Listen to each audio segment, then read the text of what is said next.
Kama chifu hapatikani, tutaita hao vijana wadogo wale wa chini pale wanajifanya Gen Z.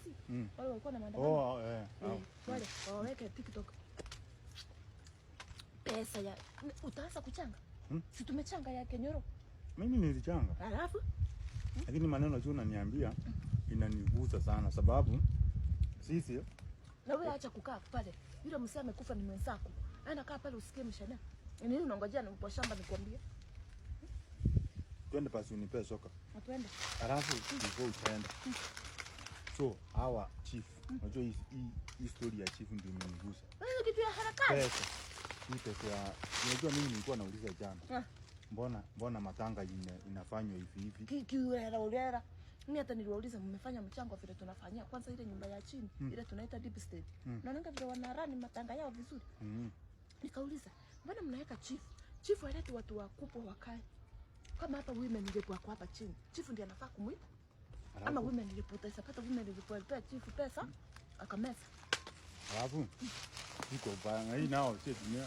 Hawa sasa waenda kuniweka. Si yako nitaweka. Mimi sasa kusema na tuchapatana hii pesa TikTok walichanga. TikTok walichanga juu ya yule mchukuu. Si ya huyo mzee.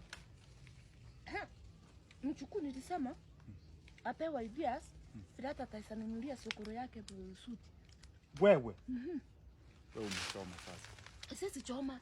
Hii pesa unajua huyu bibi ya marehemu haisipewa. Sasa unajua hii pesa. Wacha kuchukua kwa mashida. Wacha watu wachue vile watafanya na pesa yao. Sasa wewe ukianza kuambia masuti manini, sasa unaona hapo watu wataanza kuchukia. Wewe wacha wafanye kazi yao. So nisiende kurudia?